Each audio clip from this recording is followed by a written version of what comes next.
आप किसी भी राशि के हों और बड़ी खरीदारी करना चाहते हैं, प्रॉपर्टी खरीदना चाहते हैं, फ्लैट, अपार्टमेंट या ज़मीन खरीदना चाहते हैं, तो फरवरी के अंदर कुछ खास मुहूर्त हैं जिनका आप यूज़ करके उस प्रॉपर्टी को आप खरीद सकते हैं।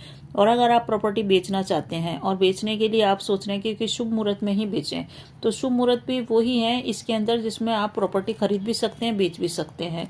किसी भी प्रकार की बड़ी खरीदारी करने के लिए ये मुहूर्त फरवरी के अंदर आए हैं, तो उन मुहूर्तों की मैं चर्चा करूंगी।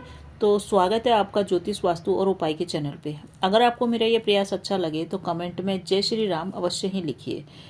तो देखिए, सबसे पहला जो मुहूर्त है क्रय विक्रय करने के लिए संपत्ति का, प्रॉपर्टी का, जमीन का, भूमि भवन का, वो पहला मुहूर्त है 7 फरवरी को। 7 फरवरी को फ्राइडे है। इस दिन शाम से ये मुहूर्त शुरू हो रहा है। 6:45 पे शुरू होएगा ये मुहूर्त शाम को, और ये चलेगा 8 फरवरी तक। 8 फरवरी की सुबह 6:10 तक ये मुहूर्त रहेगा। तो 7 तारीख को शाम को लग के और 8 तारीख तक का ये मुहूर्त है। इस समय आप एक चीज़ काम अवश्य कीजिए कि आप इसमें राहु काल अवश्य देख लीजिए। राहु काल का मैंने इसमें चर्चा नहीं की है। अब दूसरा जो मुहूर्त खास पड़ रहा है वो पड़ रहा है 13 फरवरी को। 13 फरवरी को पड़ रहा है। इस दिन है थर्सडे, गुरुवार का ये जो मुहूर्त है प्रातः 6:10 पे शुरू हो रहा है और पूरे 13 फरवरी को चलेगा और 14 फरवरी की सुबह 6:07 तक ये मुहूर्त चलेगा। तो ये जो पूरा दिन और रात का टाइम है पूरा, इस समय आप प्रॉपर्टी का क्रय विक्रय, खरीद बेच दोनों कर सकते हैं। इस समय भी आप थर्सडे का राहु काल अवश्य देख लीजिएगा, उसको आप टाल करके कार्य कीजिएगा। तीसरा जो खास मुहूर्त है वो है 14 फरवरी वैलेंटाइन डे को। तो 14 फरवरी को फ्राइडे है। इस दिन ये मुहूर्त शुरू होएगा सुबह सुबह 6:09 से शुरू हो जाए। 6:09 से ये शुरू होएगा सुबह से। इस दिन आप राहु काल देख लीजिएगा फ्राइडे का, और ये चलेगा रात्रि 11:08 तक। पूरे दिन 14 फरवरी को ये मुहूर्त रहेगा, इसका आप यूज कर सकते हैं। अगला जो खास मुहूर्त है वो है 20 फरवरी को।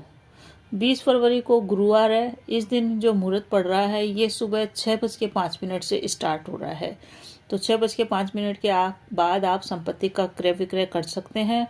पूरी 20 तारीख को रहेगा और 21 तारीख को भी आधा दिन चलेगा, यानी कि 21 तारीख की दोपहर 3:55 तक ये चलेगा।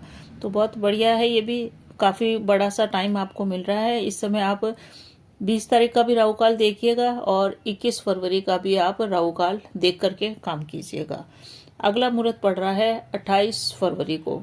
28 फरवरी का आखिरी दिन होता है। ये 28 फरवरी को चल रहा है विज्ञान दिवस को, शुक्रवार है इस दिन भी, और ये मुहूर्त स्टार्ट होएगा दोपहर से। दोपहर को 1:40 से स्टार्ट होएगा और 40 मिनट से चल करके पूरी 28 फरवरी को रहेगा। उसके बाद ये 1 मार्च तक चलेगा। 1 मार्च की रात्रि, यानी कि 1 मार्च को पूरे दिन रहेगा ये मुहूर्त और रात्रि में ख़त्म होएगा 3:16 पे। तो काफ़ी लंबा टाइम है, इसका भी आप यूज़ कर सकते हैं संपत्ति की खरीद बेच के लिए।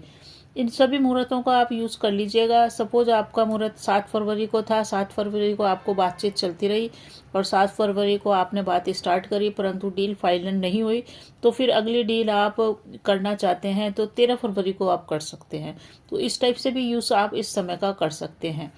2 तारीखों को भी ले सकते हैं। अगर आपको खरीदना बेचना दोनों काम करना है तो आप 2 तारीखें ले सकते हैं, 7 तारीख 13 तारीख, इस टाइप से भी ले सकते हैं आप। तो इन चीज़ों का आप ध्यान रखिएगा राहु काल का। बाकी ठीक है, जो सामान्य इसके अंदर नियम है प्रॉपर्टी की खरीद बेच के अंदर, वो कानूनी जो डील है, पेपर वर्क है, वो तो आप सब पढ़ लीजिएगा पहले ही, और इस समय आप बिल्कुल डील को फाइनल कीजिएगा। बाकी अगर आप अपने डिटेल में कुंडली का विश्लेषण करा के करेंगे तो आपके लिए बढ़िया रहेगा, क्योंकि हर व्यक्ति की कुंडली अलग होती है, हर व्यक्ति की राशि भी अलग होती है। ये एक मोटा मोटा है कि इनका आप यूज़ करके कर सकते हैं कार्य। तो ठीक है, बने रहिए चैनल पे। अगर आपको मेरा प्रयास अच्छा लगे तो कमेंट में ओम नमो भगवते वासुदेवाय अवश्य लिखिएगा। धन्यवाद।